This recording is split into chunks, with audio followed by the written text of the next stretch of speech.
E essa palavra está no Evangelho de Jesus segundo escreveu João, no capítulo 9. Diz assim o texto: quando Jesus ia passando, viu um homem cego de nascença. E os discípulos de Jesus lhe perguntaram: Rabi, quem pecou? Este ou os seus pais para que nascesse cego? Jesus respondendo disse: nem ele pecou, nem os seus pais. Mas isto aconteceu para que se manifestem nele as obras de Deus. Devemos fazer as obras daquele que me enviou enquanto é dia. A noite vem quando ninguém pode trabalhar. Enquanto estou no mundo, eu sou a luz do mundo. E tendo dito isto, cuspiu na terra, fez lodo com a saliva e aplicou nos olhos do cego. E disse: vai, lava-te no tanque de Siloé, que significa o enviado. E o cego foi, lavou-se e voltou vendo. Então os seus vizinhos e os que dantes o tinham visto a mendigar perguntavam: não é este aquele que ficava assentado pedindo esmolas? E alguns diziam que era ele, outros diziam: parece com ele. Mas ele mesmo dizia: sou eu. Agora venha comigo para o verso de número 20 em diante. Perdão, acompanhe comigo desde o 18. Os judeus não acreditaram que ele tivesse sido cego e que agora via, enquanto não chamaram os pais do homem. Perguntaram-lhe então a seus pais: este é vosso filho? É este que vós dizeis ter nascido cego? Como é que agora ele vê? E os pais responderam: sabemos que este é nosso filho, sim, e que nasceu cego. Mas como vê ou quem lhe abriu os olhos, não sabemos. Tem idade, interrogai a ele, e ele falará por si mesmo. Seus pais disseram isto porque temiam os judeus, pois já os judeus tinham resolvido que quem confessasse ser Jesus o Cristo seria expulso da sinagoga. Foi por isso que os pais disseram: tem idade, pergunta para ele. Chamaram, pois, então pela segunda vez o homem que dantes havia sido cego e disseram: dá glória a Deus, sabemos que este homem que tu dizes que te curou é pecador. E respondeu ele: se é pecador ou não, eu não sei. Uma coisa eu sei, que eu era cego e agora vejo. Diga amém por essa palavra. Se você pode, permita que a sua vida seja um instrumento de Deus nessa noite. Segure a mão de quem está sentado ao seu lado. Irmã Camila, mas eu não conheço. Não precisa conhecer. Se andarmos na luz como Ele na luz está, temos comunhão uns com os outros. E o sangue de Jesus Cristo, seu Filho, nos purifica de todo o pecado. Se você se sente à vontade, faça isso. Se você sente que pode ser um instrumento de Deus, segure a mão da pessoa que está ao seu lado firmemente. Não segure com a mão meio molenga, esquisito, meio frio, não. Pega na mão, segure e fica aí. Isso. Se não quiser, também não faça. A Bíblia diz que o que não é por fé é pecado. Deus me guarde de ser um instrumento de tropeço para você. Segure se você creia. Feche os teus olhos. Curve a sua cabeça agora. Eu quero orar com você. Antes de que eu comece a orar por você e com você, me permita ver como anda o seu nível de humildade diante de Deus. E que comece a subir de nós uma nuvem de intercessão, que seja movida pela súplica de alguém que não tem vergonha de implorar para Deus, de alguém que entende o tamanho e o nível da dependência. Ore agora como se a sua vida dependesse dessa palavra, porque talvez dependa. Ore agora como se o sucesso que você almeja dependesse de uma direção de Deus, porque depende. Então se achegue diante da presença de Deus, em comunhão com o seu irmão agora, e comece a clamar ao Senhor. Comece a pedir ao Senhor: Senhor, fale conosco, Senhor, fale conosco, Senhor, fale comigo, Senhor, fale com meu irmão. Senhor, não me permita sair daqui de qualquer forma, sem direção. Senhor, eu vim porque eu creio. Comece a orar, suplique, não tenha vergonha. Você precisa se humilhar. Deus atende quem se humilha. Deus se compadece de quem desce conhece a sua presença. Deus se compadece de quem suplica. Senhor, em nome de Jesus, eis-me aqui, conforme o Senhor me trouxe e me deu ordem para liberar a tua palavra. Eis-nos aqui na unidade do teu Espírito, Senhor. Todas as ameaças que nos cercam agora são neutralizadas, porque todos nós estamos agora submetidos ao teu poderio, e agindo o Senhor, ninguém pode impedir. Seja amarrado e neutralizado agora todo espírito que faz oposição à tua palavra, todo espírito que com ousadia tenta resistir. Há poder no teu nome, há poder no teu sangue. Eu creio que tu estabeleceste esta igreja neste lugar como janela para as nações. Eu creio que tem pessoas acompanhando agora, não só aqui, mas pela internet. Que elas sejam alcançadas pela mesma frequência de temor, que elas sejam alcançadas pela mesma frequência da unção que desata o jugo, e que eu sei que já começou a ser derramado em nosso meio, desde que este trabalho de adoração foi aberto. Fica conosco agora, Senhor. Se tem alguém de olhos abertos, Senhor, com o coração aflito e angustiado, isso denuncia o seu nível de aflição. Alcança essa alma agora, de maneira, Senhor, que a carne, que o homem natural possa se submeter completamente. Aquele que crê, venha sentir a tua unção emanando desse altar de uma maneira poderosa. E aquele que não crê, venha temer o poder da tua presença que está em nosso meio, e assim reconhecer que há um poder sobrenatural em nosso meio. Me usa com liberdade, como tu disseste que me usaria quando me chamou para cumprir o ministério da palavra. Tu disseste que andaria comigo, então anda comigo nesse altar, Senhor. Tu disseste que andaria comigo, então trafega comigo e com os meus irmãos hoje aqui, Senhor. Envolva-nos numa atmosfera de glória, de glória, de glória. Que os profetas ressuscitem, que os intercessores se levantem, que os pastores se sintam renovados, que haja um rema, uma revelação, uma novidade profética para decidir a nossa vida. Em nome de Jesus, me ajuda,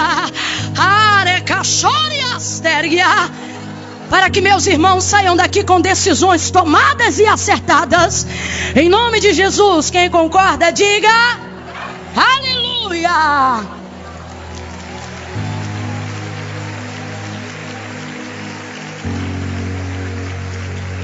Oh, glória, aleluia, glória. Oh, eu vou ter que beber mais água.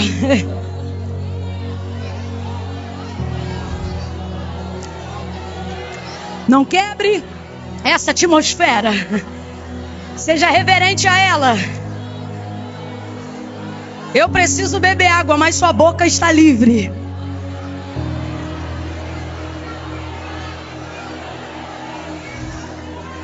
Aleluia. Glória a Deus. Oh, aleluia. Aleluia. A narrativa da qual acabamos de fazer menção, no texto de João, no capítulo 9, vai nos contar sobre a história da cura.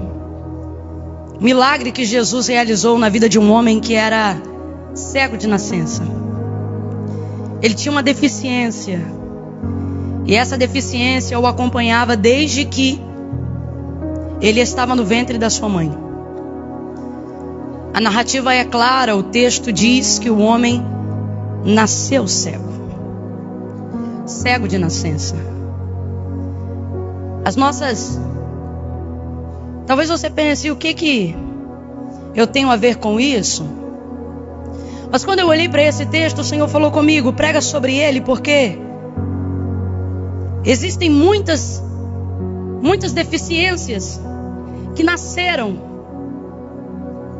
com muitos que estão aqui comigo, e a gente não percebe porque ela não está tão declarada como uma deficiência visual, como uma deficiência auditiva, Mas ela não deixa de ser uma deficiência só porque não está aparente. E quando eu olhei para esse texto, o Senhor me elucidou sobre isso, sobre algumas coisas que nascem conosco.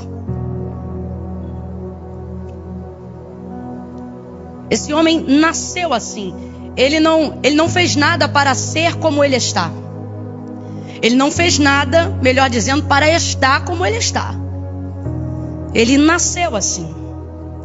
E tem algumas pessoas aqui que têm isso tão arraigado em si, que desde criancinhas, a mãe já diz, olha, fulano é assim, desde criança. Às vezes é alguém que é teimoso demais, né? E diz, mas é teimoso, igual uma porta, sempre foi assim, nasceu assim. Quando não outras falhas que incomodam você. Mas por nascer com você, você se acomoda a elas. São deficiências, às vezes, de um caráter mal formado.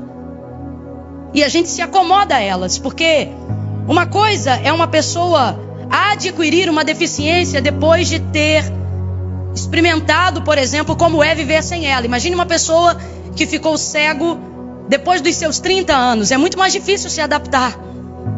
Agora imagine uma pessoa que nasceu cego. Ela já está praticamente adaptada àquela realidade. E o Senhor falou comigo, tem muitos deficientes em nosso meio. E entenda isso numa visão profética. Que não percebem o grau da sua deficiência porque já estão totalmente acomodados a elas. Falhas do nosso caráter, equívocos da nossa personalidade. Coisas que precisam ser alteradas, mas nós já nos acomodamos. Davi falou uma palavra e é a mesma palavra que o profeta Jeremias também mencionou. Ambos disseram assim, em pecado fui gerado e em pecado me concebeu a minha mãe. Pode um feto pecar no ventre da sua mãe, irmãos?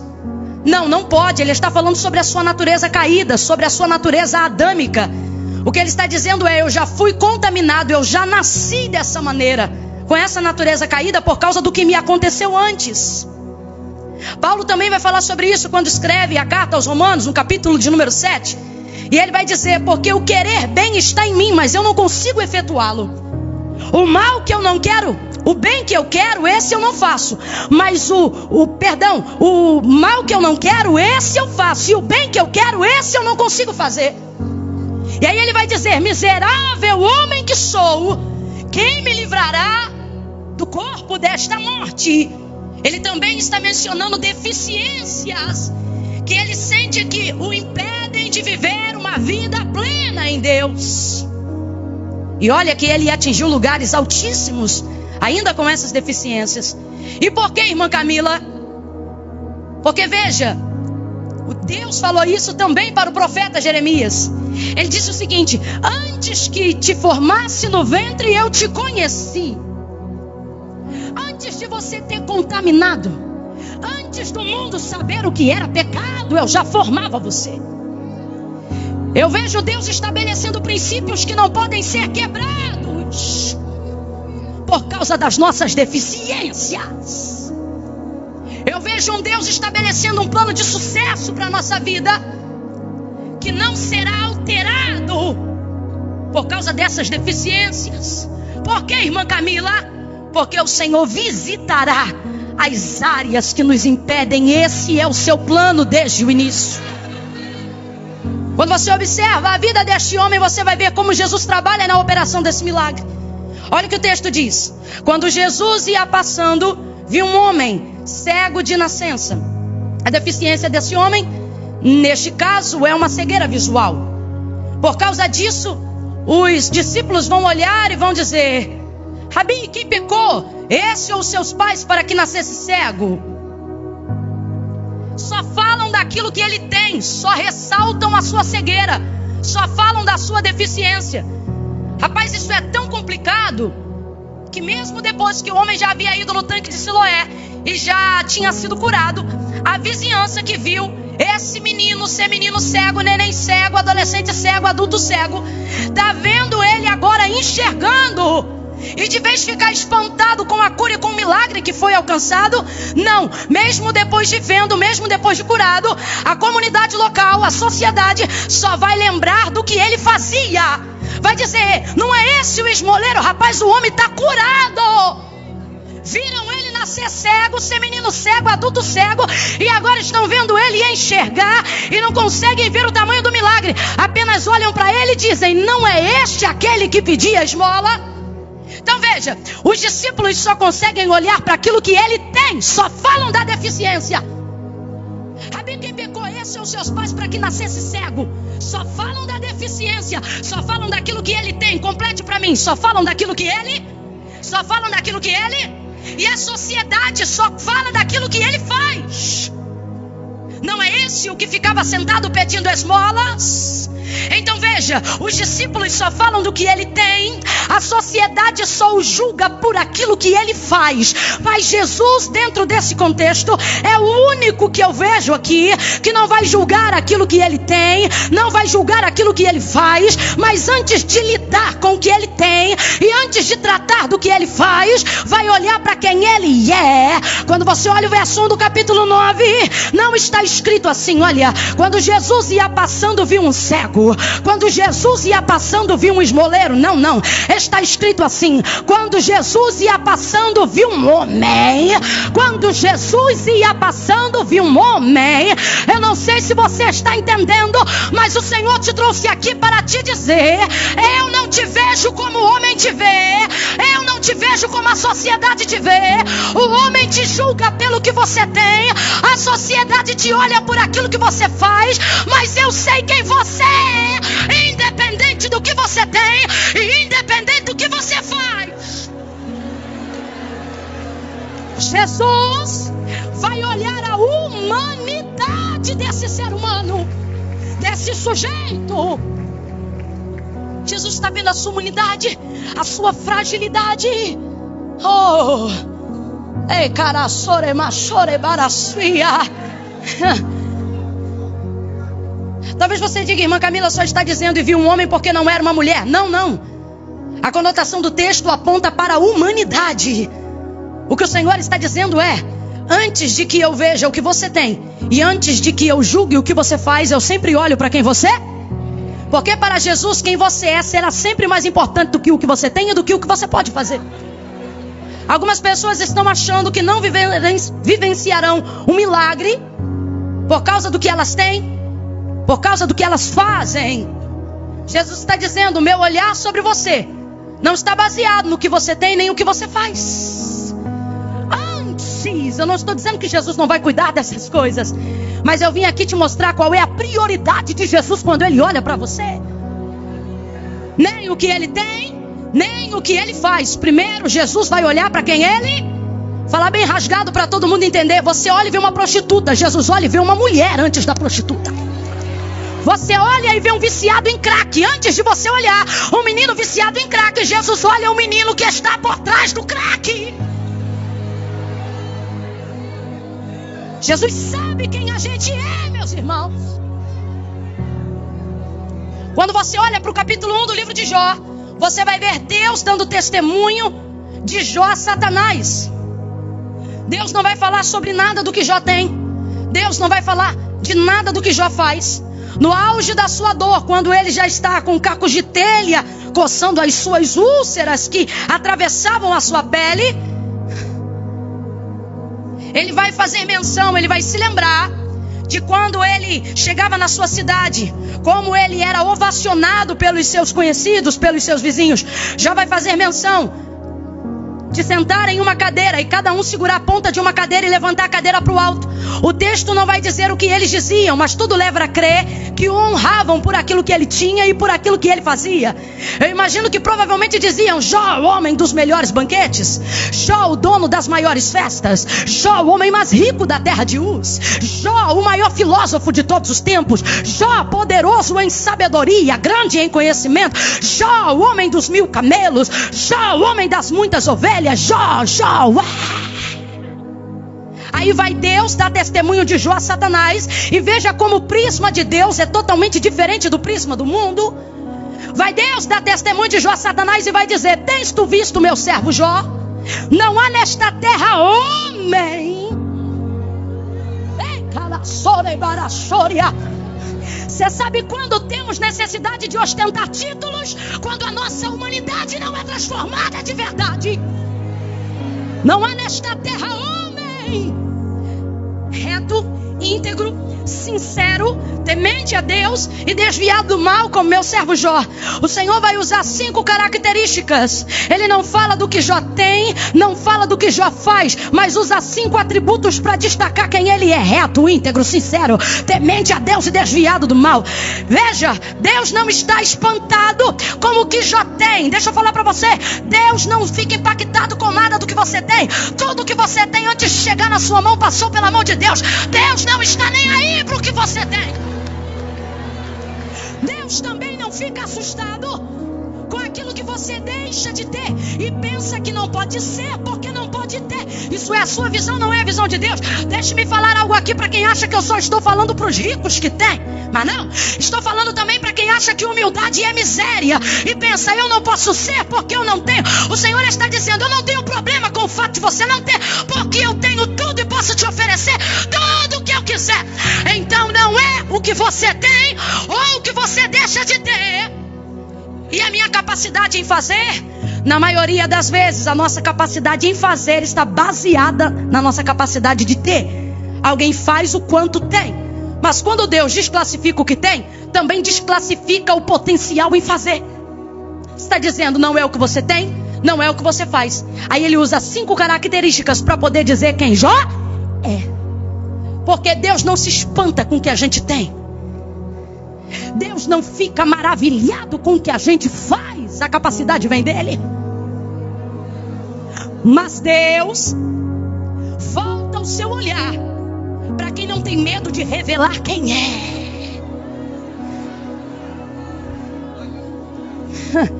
Aí Satanás vai dizer: mas também tu serve a ele de balde. Nas entrelinhas Satanás está dizendo: mas ele é porque ele tem. O que Satanás está querendo dizer é: tira o que ele tem para o Senhor ver quem ele é. Aí o Senhor diz: vai lá então e toca no que ele tem para tu ver quem ele é. Entra Satanás e toca em tudo, acaba com tudo que Jó tem. Meu irmão, leva telhado, leva casa, leva filho, leva tudo. A cultura rabínica chega a dizer que a mulher só ficou como acréscimo da aprovação. Para você ver o nível de guerra. Tira tudo que ele tem. No auge da sua dor, depois de ter sido tomado tudo aquilo que ele tinha, ele vai dizer: o Senhor deu, o Senhor tomou. Não, tem alguma coisa errada. Não. Como assim o Senhor tomou? Foi o Senhor que derrubou o telhado da casa? Foi o Senhor que entrou e matou os filhos de Jó? Não, quem tomou foi o inimigo. Quem roubou foi Satanás. Quem destruiu sua casa e destruiu suas propriedades foi Satanás. Mas Jó vai me abrir a boca e ele não deixaria de ser um adorador se ele dissesse: o Senhor deu e o inimigo tomou, todavia bendito seja o nome do Senhor. Ele continuaria adorando. Contra fatos não há argumentos. Mas vai dizer isso para Jó? Não, ele vai descredenciar a ação do inferno. Ele vai fazer o seguinte: olha, o Senhor deu e o Senhor tomou. Não, Jó, quem tomou foi o diabo. É como se o diabo tivesse à volta dizendo: vai lá, Deus deu, mas eu tirei. Vai lá, Deus deu, mas eu arruinei. Vai lá, Deus abençoou, mas eu entrei com destruição. Aí ele me abre a boca, frustra Satanás, e ele me diz: o Senhor deu, o Senhor tomou. Por que é que Jó não disse: o Senhor deu e o diabo tomou? Porque Jó não reconhece hierarquia satânica sobre a sua casa. Escute. O que quando Jó oferta para Deus. Quando Jó fala com Deus. Quando Jó adora a Deus. Quando Jó precisa de uma direção, é com Deus que ele fala. Quando Jó depende de cobertura, é a Deus que ele se dirige. Quando Jó oferta sacrifício, é diante de Deus que ele sacrifica. A hierarquia que ele conhece, que tem poder para dar e para tomar, está acima de qualquer outra que se apresente. Então ele só fala com Deus, só reconhece a Deus. Aí ele vai me abrir a boca e contra fatos ele vai arrumar argumentos e vai dizer: o Senhor deu e o Senhor tomou. O que ele está... Irmão, nunca na história bíblica, exceto nos dias de Jesus, pós-ressurreição, Satanás ficou tão sem graça. Nunca houve um homem que descredenciou as suas ações. Eu não sei se você está entendendo. Não é só descredenciar. Eu acho que a palavra apropriada seria descreditar. Tirar créditos de quem tem. O que ele está dizendo na cara do capeta é isso aqui: eu não reconheço as tuas ações sobre mim, eu não reconheço o teu governo sobre mim. Pega na mão de alguém, em nome de Jesus, vai. Pega na mão de alguém, diga para essa pessoa: deixa o inferno sem graça, deixa o diabo sem graça. Se tá bom é Deus, se ficou desfavorável é Deus, se tá tudo bem é Deus, se ficou difícil é Deus. Descredencia o inferno.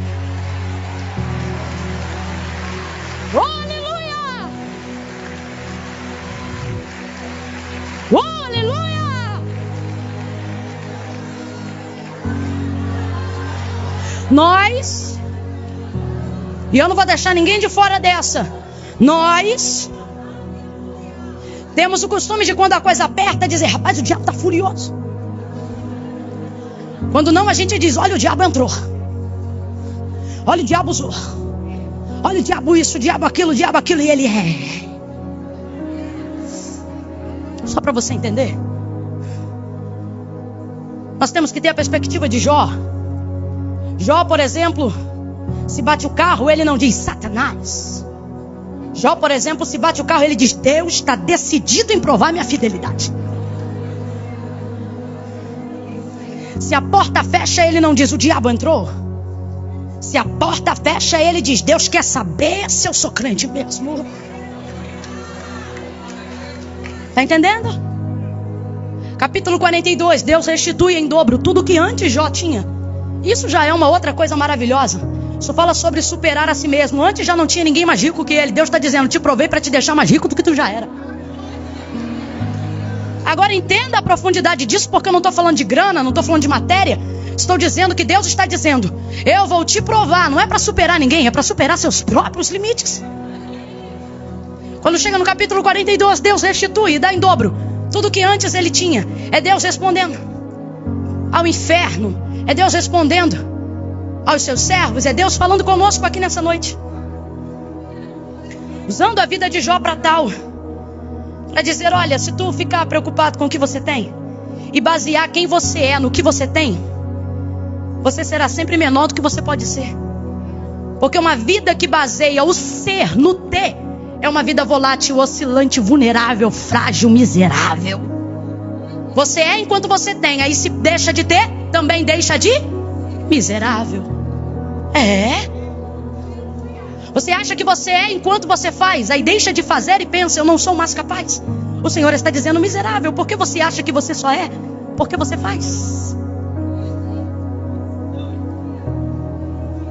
Você sabe quantas vezes Satanás fala no livro de Jó? Só no primeiro capítulo. Depois, não fala mais, irmão. Vai falar o quê? Fala mais nada. Pode ter aparecido na minha vida e na tua, mas na vida de Jó nunca mais. Quando chega no capítulo 42 e Deus restitui em dobro tudo que antes Jó possuía, aí é Deus dizendo: se você basear a sua vida e o seu ser no que você pode ter, você nunca será nada. Lembra quando Satanás disse? Ele é porque ele tem. Deixa eu tocar no que ele tem para o Senhor ver quem ele é. Vai lá e toca no que ele tem para tu ver quem ele é. Tocou, tirou tudo, Deus deu tudo. É um princípio de Deus. Deus está dizendo assim: olha, quando acharem que você é por causa do que você tem, eu deixo tocar no que você tem, para que você tenha uma chance de mostrar quem você é. Talvez você diga: eu estou provado, eu estou apertado, eu estou arruinado. O Senhor está dizendo: não, você recebeu uma chance de mostrar quem você é quando você não tem. Você sabe por que o jejum nos leva a um nível de dependência tão grande diante de Deus? Porque é quando a fome chega que a gente revela quem a gente é de verdade. Não, é sério. O maior momento de mau humor é quando você está extremamente faminto. Às vezes o Senhor permite com que algumas coisas sejam retiradas para nos dar uma chance de que nos revelemos. Aí quando chega no 42 e Deus dá tudo em dobro que antes já tinha, o que ele está dizendo é o seguinte: ele não é porque tem. Quando ele deixa tirar, ele está dizendo: ele não é porque tem. Pode tirar, porque ele não é por causa do que tem. No capítulo 42 ele diz: pode dar tudo de volta. E acrescenta: Porque ele não é porque tem, mas agora vai ter por causa de quem é. Agora vai ter por causa de quem é. Você está entendendo? Quando você entender que tudo que você pode ter e tudo que você pode ser é apenas uma sombra de quem você é, Deus vai te dar muito mais. Porque Ele vai entender que você não está baseando o seu ser naquilo que você tem. É por isso que quando Jesus passa e vê o cego, Ele não olha para o que ele tem, Ele não olha para o que ele faz, Ele vai olhar para o homem que ele é. Se ele é bom, se ele é mau, se ele é pecador, se ele não é, não importa. Jesus não está olhando para o que ele faz, Jesus está olhando para quem ele é. Alguém diz cego, Jesus diz um homem. Alguém diz esmoleiro, Jesus diz um homem. Alguém diz prostituta, Jesus diz uma moça. Alguém diz traficante, Jesus diz um homem. Quando Jesus olha para o cego, irmãos, a especulação teológica começa. Rabi, quem pecou, ele ou seus pais para que nascesse cego? Jesus curou a tantos e eles nunca perguntaram por que um era leproso, por que o outro era paralítico. Mas o cego, todo mundo quer saber. Aí eles botam como se fosse uma pergunta. Rabi, quem pecou? Esse ou seus pais para que nascesse cego? Isso não é uma pergunta, isso é um julgamento. Quem pergunta diz por quê, não afirma qual é a causa. Eles estão dizendo, ou foi ele ou foi os pais. É só o Senhor falar quem é, porque que foi um deles, a gente já sabe. Começam os questionamentos, vem comigo e diga especulações. É exatamente o que acontece quando Jesus está prestes a fazer um milagre. É exatamente o que acontece quando Jesus para tudo e olha para você. As especulações começam. Eles não tiveram o mesmo interesse por nenhum outro que apareceu necessitando de socorro dentro da história, mas fazem da vida do cego o assunto do almoço, fazem da vida do cego o assunto da janta, fazem da vida do cego a tese para ser especulada. Eles não estão preocupados com o cego, porque se o princípio fosse esse, também se preocupariam com os leprosos, se preocupariam com os paralíticos. Eles não estão interessados no cego. O interesse deles é porque o cego é interessante para Jesus. E tem gente aqui deixando de dormir, ficando agoniado, perturbado, porque foi Jesus olhar para você e as especulações começaram. Foi você botar uma Bíblia debaixo do braço e as especulações começaram. Eu não tive o privilégio de nascer num lar evangélico. Então outrora, quando ia para baile, nessa ocasião, ninguém queria saber com que dinheiro eu pagava o ingresso.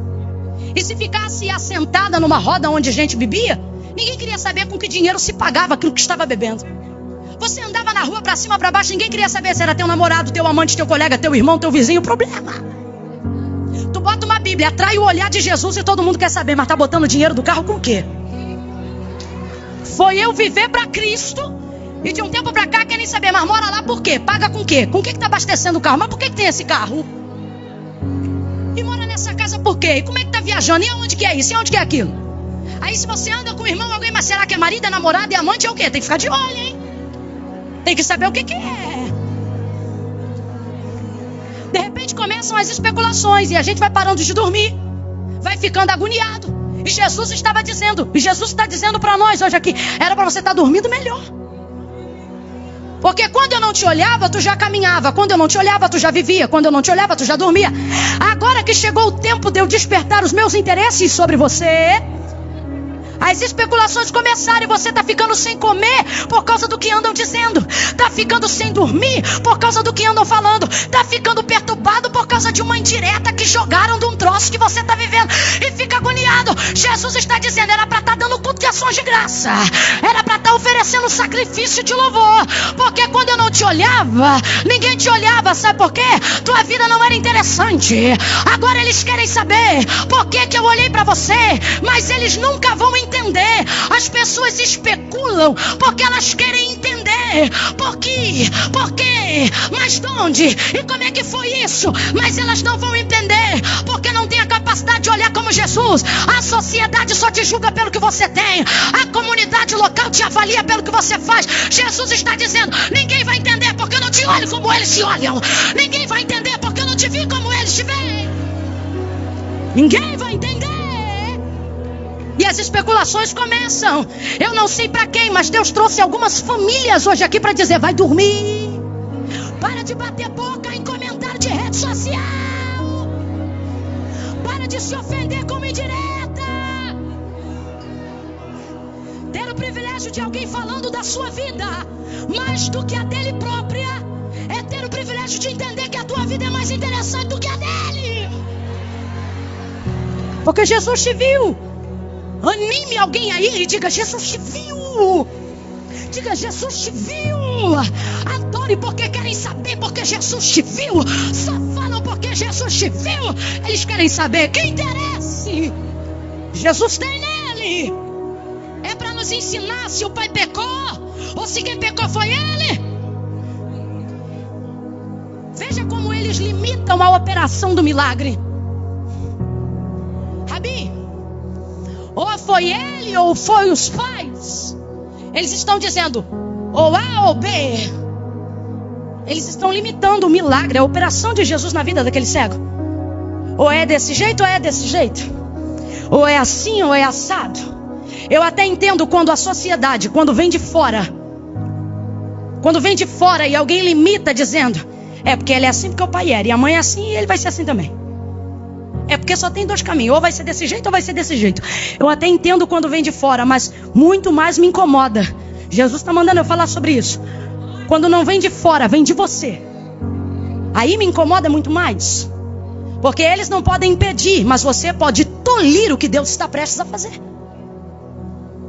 Não porque ele não é poderoso, mas porque algumas coisas dependem de você.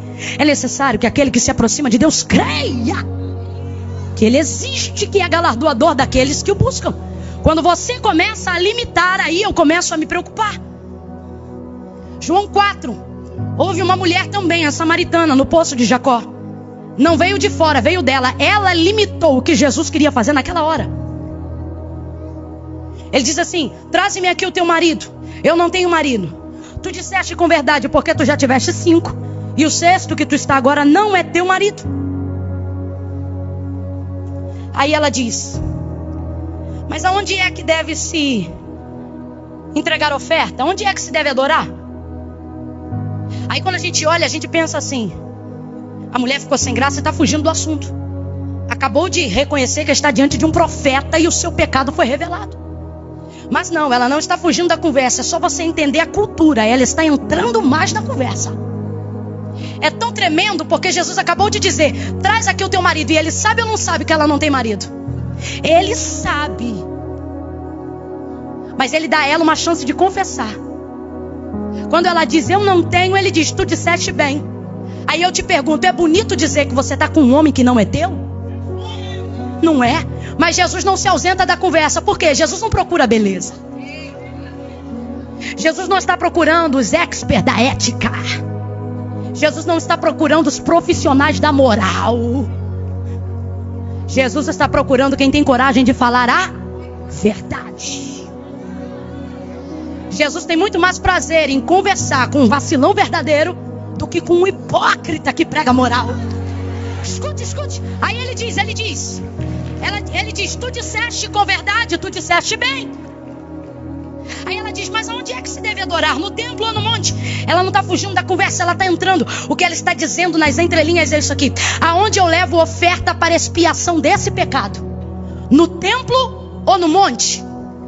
Aí Jesus vira para ela e diz: tu sabes que a salvação vem dos judeus. O que ele está dizendo é: se tu quisesses levar oferta para a expiação desse pecado, tu terias que levar essa oferta para o templo, porque é lá que Deus recebe a oferta. Lá com os judeus. Dizendo isso, o que ele está dizendo é o seguinte: mas lá tu não entra, porque tu é samaritana. E no monte, Senhor, no monte é Deus que não aceita, porque vocês perverteram a liturgia do culto. Eu não sei se você está entendendo. Ela acabou de limitar.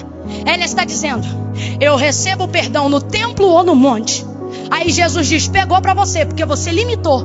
Você acha que perdão só tem no templo ou no monte? Aí o que ele está dizendo pegou mais ainda. Porque o que ele está dizendo é o seguinte: no templo tu não entra e no monte Deus não aceita. Tu vai fazer o quê? Ele já vem com a solução em seguida e diz: mas a hora chegou. Nas entrelinhas, Jesus está dizendo: não precisa esperar o domingo da Santa Ceia para fazer concerto. Faz na quinta-feira da vitória. Mas a hora chegou e já vem, em que os verdadeiros adoradores adorarão ao Pai, não apenas no templo, ou preocupados com o monte. O que Jesus está dizendo é: chegou a hora da adoração ser expandida, e toda a humanidade compreender que você não está limitado a um lugar ou a um fato.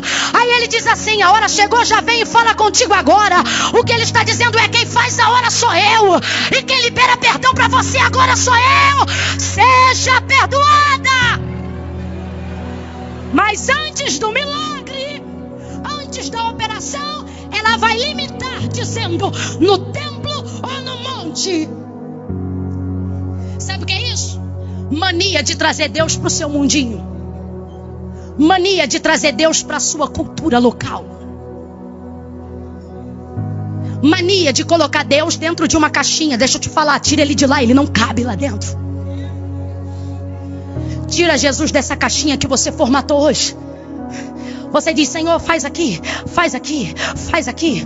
O Senhor está dizendo: eu não te chamei baseado em quem você era, porque eu não te chamei baseado no que você podia, porque você não podia nada quando eu te chamei. Você não fazia nada quando eu te chamei. Você não tinha potencial nenhum quando eu te chamei. Eu te chamei baseado em quem eu sou. O que ele está dizendo é: quando eu te vi te olhando de cima para baixo.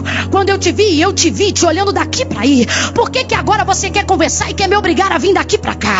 O que o Senhor está dizendo é: quer melhorar a qualidade da nossa conversa? Para de me trazer pro teu mundinho, vem comigo pro meu.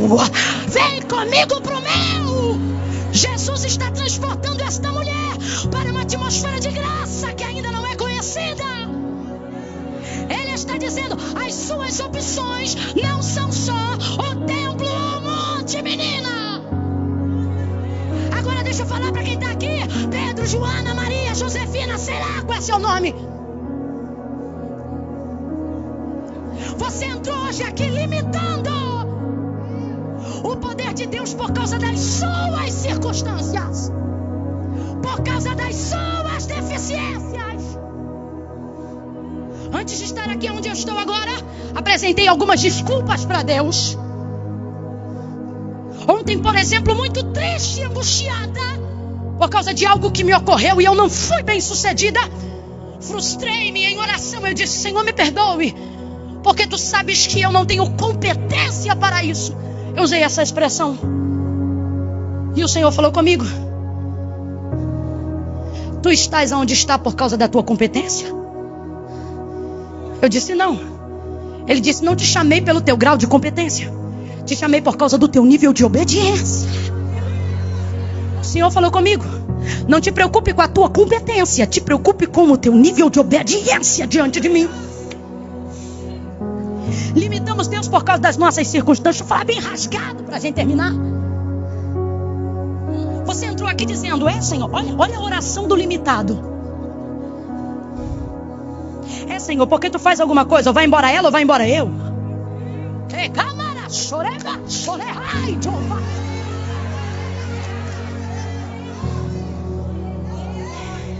Senhor, porque eu quero fazer a tua obra.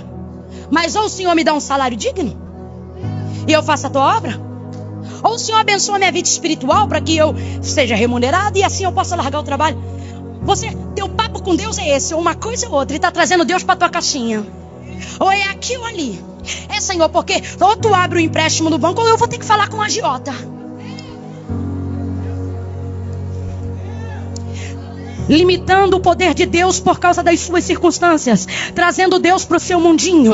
Ei, não foi o cego que achou Jesus, foi Jesus que passando viu um cego. Não foste vós que escolhestes, amém? João 15, foi eu que vos escolhi a vós. Jesus está dizendo: não está no seu controle, mas está no meu.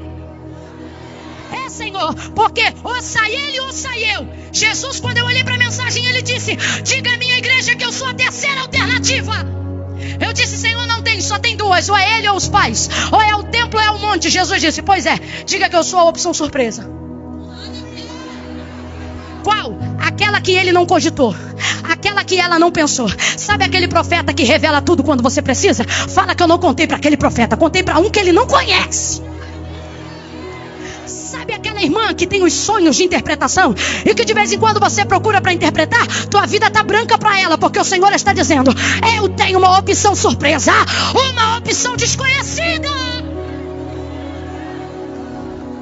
Ouça ele, ouça eu. Jesus está dizendo: e se eu te disser que não sai ele nem você, entra eu e fica os dois.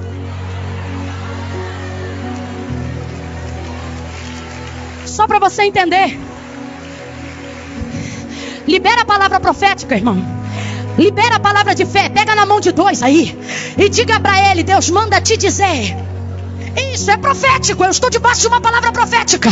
O Senhor está me revelando pela sua palavra. Não estou falando, como diz o nosso pastor, de dia, de hora, de ano, de número de conta. É profético. Pega na mão desse teu irmão e diga para ele: tem surpresa. A opção surpresa vai pintar na tua casa. A opção surpresa vai pintar no teu trabalho. A opção surpresa vai entrar no teu casamento. Quem pode celebra. Surpresa! Vai ter surpresa! Eu creio!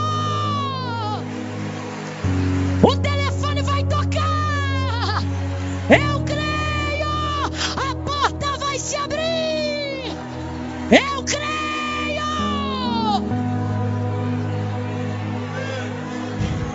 Quando eu digo o telefone vai tocar, você pensa: será que é o fulano? O Senhor está dizendo: para, você não sabe quem é.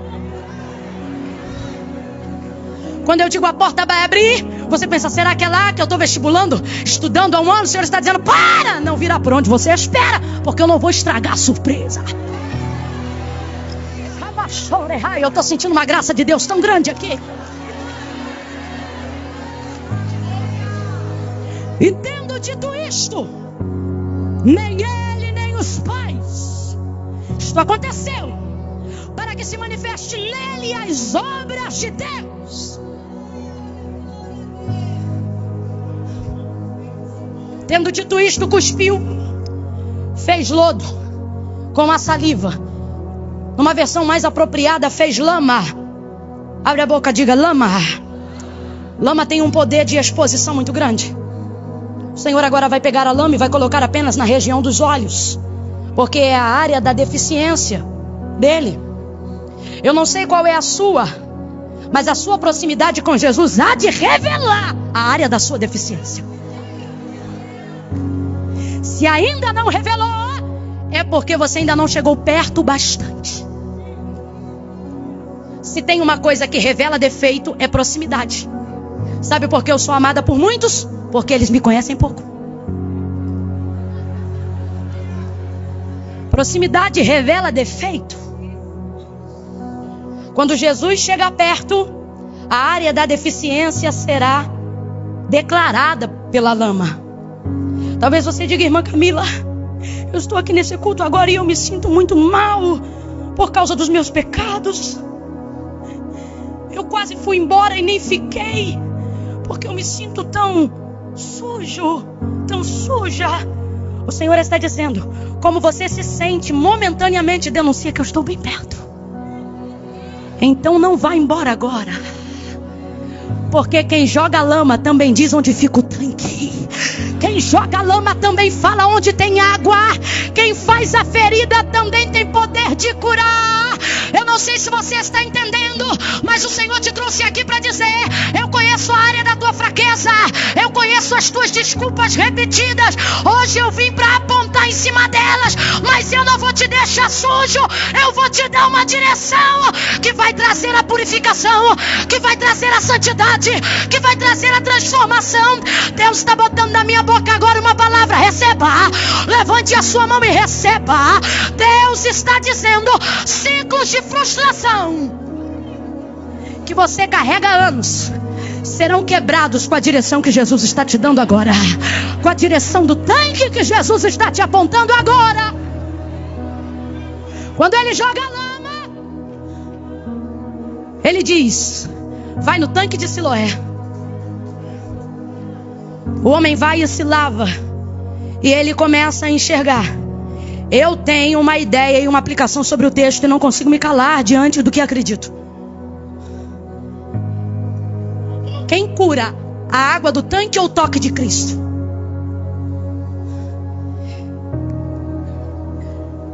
Quem cura? A água ou as mãos de Jesus? Então eu acredito que ele foi curado quando Jesus tocou, mas não sabia que estava curado, porque Jesus o curou usando lama. Nasceu cego. Suponhamos que não tivesse reflexo nenhum de luminosidade. A partir do momento que enxergou, deveria haver luz refletida, ainda que de olhos fechados. É assim que acontece, ok? Mas não teria como, mesmo que sendo curado, porque Jesus havia encoberto os seus olhos com... Vai para o tanque. Quando ele chega no tanque, ele vai evidenciar uma cura que Jesus fez minutos atrás. O Senhor está dizendo: e se eu te disser que o que você me pede eu já liberei? Só que está faltando você fazer a sua parte. Sabe como eu chamo esse momento? Eu chamo o milagre do século 21. Que milagre é esse? Quando perguntam assim: cego, diga, como você foi curado? Ele diz assim: o homem chamado Jesus jogou lama, eu joguei água e vi. Em outras palavras, ele está dizendo: ele fez a parte dele, eu fiz a minha, o resultado é esse. O Senhor está dizendo: eu tenho feito a minha parte, mas você tem atendido a direção? Eu tenho feito a minha parte, mas você tem ido ao tanque? Eu já quebrantei o coração de quem você precisa pedir perdão, mas você não liga para ele. Eu já visitei o endereço que tu me pediu reconciliação, mas tu troca de calçada toda vez. Eu já toquei no coração desta moça, que tu ora por ela 3 vezes dizendo: Senhor, eu quero ela. Mas quando o culto acaba, tu não pergunta se pode levar ela em casa. Jesus está dizendo: eu fiz a minha parte. Minha parte já está feita. Senhor, como eu sei que tu fez? Tu só vai saber quando tu evidenciar a direção que eu te dei. Olhe para alguém e diga: coragem. Vá ao tanque. Ele lava. É curado. Sendo curado, os fariseus pegam ele, colocam dentro da sinagoga e dizem: olha ele aí, está dizendo que Jesus curou ele. Eles olham para ele e digam: cego, como é que tu foi curado? Tu era cego mesmo? Eu não acredito em você. Vai chamar o pai e a mãe. Chama o pai e a mãe: ó, esse menino aí está dizendo que é cego. Ele é cego, ele nasceu cego mesmo? Olha, ele é nosso, ele é filho de vocês? É. Ele é nosso filho e nasceu ceguinho. E como é que ele está dizendo que está curado agora? Aí você pergunta para ele. Porque ele tem idade, fala com ele. Quando o milagre é grande, ninguém se compromete. Não queriam se comprometer porque tinham medo de serem expulsos da sinagoga. Mas o cego não está nem aí para ser expulso, porque por ser cego não entrava antes. Agora que está vendo, se não quiser, ele também está nem aí. Aí perguntam, chamam ele. E agora vão perguntar pela segunda vez. Na primeira vez já tinham perguntado: diga, como é que tu foi curado? Ele diz: o homem chamado Jesus jogou lama, eu joguei água e estou vendo. Tu dizes que ele é o quê? Aí ele diz: para mim é profeta. E aí perguntam para ele: fala de novo, dá glória a Deus, porque esse homem aí que tu está falando, ele é pecador. Fala como é que tu foi curado. Ai, irmão, ele me vira para os homens e aí eu já entendo por que Jesus escolheu ele. Não era porque ele tinha, era por quem ele era mesmo. Vou te falar quem ele era agora. Quando perguntam, quando dizem assim: dá glória a Deus, o homem que te curou é pecador. Fala direito como é que você foi curado. Ele diz assim: vocês querem ser discípulos dele? É por isso que perguntam tanto. Aí eles dizem assim: nós não. Nós somos discípulos de Moisés. Vai tu ser discípulo dele. E o homem me sai. E as palavras finais dele são essas: se é pecador ou não, eu não sei. O que ele está dizendo nas entrelinhas é: quem fala do que não sabe é você. Eu só falo do que eu sei. E o que eu sei é que o que vocês pensam sobre ele não muda o que eu sei que ele fez em mim. Eu não sei se você está entendendo. Galeria, olha para cá. O que ele está dizendo é: o que vocês falam sobre ele não altera a experiência que eu vivi com ele. O que eu vivi com ele é maior do que o que vocês falam sobre ele. Eu vejo Jesus no Calvário. esbofeteado, cuspido, lanhado, arrebentado. E ele me vira e diz: Pai, perdoa-lhes, porque eles não sabem.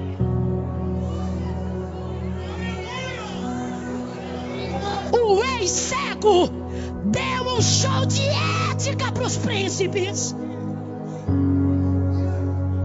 Vocês falam do que não sabem, eu vou falar do que eu sei. E o que eu sei foi o que ele fez. Pare de basear suas experiências com Deus no que os outros sentem. O culto termina e tu diz: tu sentiu aquele negócio aquela hora pro irmão? Ele diz assim: não senti nada não. Ele diz: pode ser emocional mesmo. Não, aquela palavra que o pastor Dilton falou naquela hora, rapaz, aquilo me acertou. Foi tremendo, não foi? Não senti nada não. Vai ver que foi por causa do louvor que eu fiquei mexido. Nunca viverá a plenitude do que Deus tem para ti enquanto basear as tuas experiências no que os outros sentem. Cada um fala do que sabe. Fale do que Jesus está fazendo. Fale do que você está sentindo. Fale do que você está vivendo com Ele. Misael, cheio de experiência, chega lá fora. Eu tenho que entregar o microfone, senão o marido vai brigar quando chegar em casa. Quando chega lá fora, quem está lá fora, gente? Jesus, que ficou sabendo que ele já tinha sido capturado para ser interrogado. Jesus volta de novo ao encontro dele. A porta de trás, isso aqui é só um contexto para você entender, se fecha. Mas Jesus está do lado de fora, a pouco de distância da onde está a sinagoga. O Senhor está dizendo: depois que você viver completamente algumas experiências comigo, algumas portas se fecharão atrás de você. Sabe do que isso fala? Expulsão. A Bíblia diz que ele foi expulso de lá. Tem churrasco, irmão, que a gente viveu uma experiência com Jesus e esquecem o nosso telefone na hora. Tem Santa Ceia, tem ceia de Natal, perdão, que esse ano você não vai ser convidado. Tudo porque você diz que está vivendo. Não chama ele não, porque só sabe falar do que está vivendo, do que foi o culto daquele. Aí você fica: puxa vida, a porta fechou. Quando ele chega lá, a porta fechou pelas costas. Tem um homem diante dele, e este homem tem uma mensagem que de si mesmo prega, dizendo: eu sou a porta. Está Jesus do lado de fora. Ele sabe que é Jesus? Não, porque quando Jesus curou ele era. Aí olha a conversa dos dois. Jesus chega e diz assim: homem, tu crê que o homem que te curou é o Filho do Deus vivo? A Bíblia diz que ele era cego, não diz que ele era surdo. Aí ele me vira do outro lado e diz: como crerei se não sei quem é? Aí Jesus diz: sou eu que falo contigo? Ele queria ter certeza. Sou eu que falo contigo? Aí ele diz: creio. Creu por quê? Porque Jesus disse que era ele agora? Não. Creu por causa do que ele já havia vivido e agora ele está enxergando. Então, por mais que ele não tivesse visto antes, agora enxergando, ele sabe que é Jesus, que é o profeta, que é o Senhor por causa do que ele fez. O que Jesus está fazendo com ele? Dando uma oportunidade de reconhecer. O que Jesus está fazendo com ele? Dando-lhe uma oportunidade de agradecer. Quando Jesus tocou, ele era cego. Quem aqui, depois de viver uma experiência com Jesus, se lembrou de uma época que vivia distante dos caminhos e da vontade do Senhor? Um carro que capotou, uma enfermidade que tomou conta do seu corpo. Você viu gente morrer com a mesma enfermidade e você está vivo para contar a história. E aí quando você olha para o teu passado, quando você era cego, você diz assim: rapaz, naquela época eu nem sabia quem ele era, mas ele já me via. Quem já chegou a essa conclusão aqui? Quem já se lembrou de um episódio de desgraça e pensou e disse: rapaz, aquele dia era para ter dado tudo errado, foi Deus que me livrou, e olha que eu nem servia a ele ainda, hein? Quem já chegou a essa conclusão em algum momento da vida? Aí Jesus está dizendo: é porque o cego era você, eu já vi há muito tempo. Jesus está dizendo: quem não me via era você, eu já te vi há muito tempo. E agora que você está enxergando, você reconhece que eu sou o Filho do Deus vivo? Eu creio. Eu não creio porque o Senhor está dizendo agora: eu creio baseado no que o Senhor fez antes com a sua misericórdia.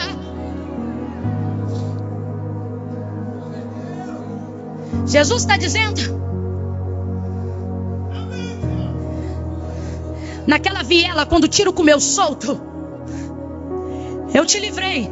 Tu era cego, mas agora está aqui me vendo. E eu te pergunto: tu reconhece que foi eu naquela viela? Quando o carro capotou 4 vezes e tu saiu do lado de fora com apenas uma perna quebrada para não esquecer do testemunho. Tu não sabia quem eu era, tinha entornado um bocado de caixa de cerveja na mente. Mas eu te livrei. E estou te dando agora que você enxerga uma oportunidade de reconhecer que era eu te livrando naquele veículo. Teu casamento já era para ter ficado em pedaços. A mulher que você amava era para ter partido.